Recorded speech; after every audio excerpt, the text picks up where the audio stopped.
आज मी तुम्हाला सुरणांच्या कापाची रेसिपी दाखवणार आहे। खूप छान रेसिपी होते ही। हे बघा, हे असे ना पातळ पातळ मी सुरणाचे काप करून घेतले आहे। थोडे पातळ पातळ करून घ्यायचे म्हणजे ते छान शिजतात लवकर।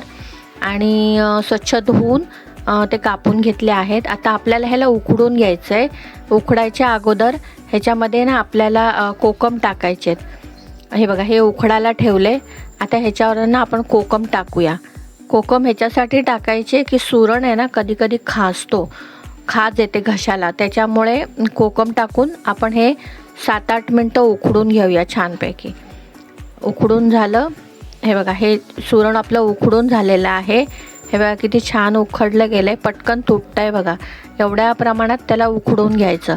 आता आपण ह्याला काही मसाले लावून घेऊया।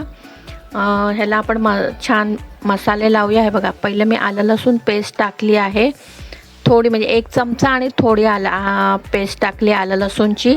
ह्याच्यानंतर ह्याच्यामध्ये थोडीशी हळद टाकून घेऊया। हळद टाकून झाली की थोडं लाल तिखट आणि थोडं मीठ। आता आपण आहे ना सुरण उकडताना ह्याच्यामध्ये थोडं मीठ टाकलं होतं, म्हणून थोडंसंच मीठ टाकूया आणि 1 चमचा धणा पावडर। आता हे सगळं छान प्रकारे ना आपण या सुरणांच्या कापांना लावून घेऊया। हे बघा, हे मीठ आपण चवीनुसार थोडंसंच टाकलं, कारण आधी सुरणाच्या कापामध्ये उकडताना मीठ होतं म्हणून। आणि हे छानपैकी सगळं लावून घेऊया सुरणांच्या कापांना। हे बघा, हे असं छान सगळं लावून घेतलेलं आहे। आता आपण त्याच्यासाठी ना एक वरून कोटिंग करायची आहे। त्यासाठी मी 2 चमचे रवा घेतलेला आहे, 4 चमचे तांदळाचं पीठ घेतलेलं आहे, मसाला थोडा घेतला आहे, हळद आणि थोडं मीठ टाकलेलं आहे। आणि हे सगळे कोटिंग आपण मिक्स करून घेऊया। आणि हे मिक्स करून त्याच्यामध्ये आपल्याला काप एक एक बुडवून ते शॅलो फ्राय करून घ्यायचे। बघा, हे फ्राय पॅनमध्ये मी तेल टाकून घेतलं आहे।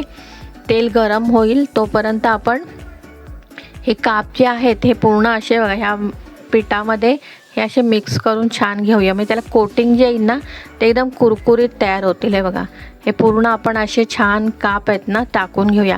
गॅस जास्ती फास्ट नाही ठेवायचा, मीडियमवर ठेवायचा आणि मग छान हे असे हे करून घ्यायचे।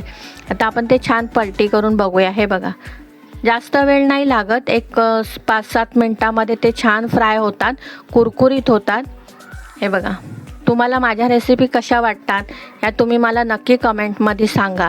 आणि तुम्ही कुठल्या पद्धतीमध्ये सुरणाचे काप बनवता तेही तुम्ही माझ्याबरोबर शेअर करा। तुम्हाला जर माझ्या रेसिपी आवडत असतील तर माझ्या चॅनलला लाईक करा, शेअर करा, सबस्क्राईब करा।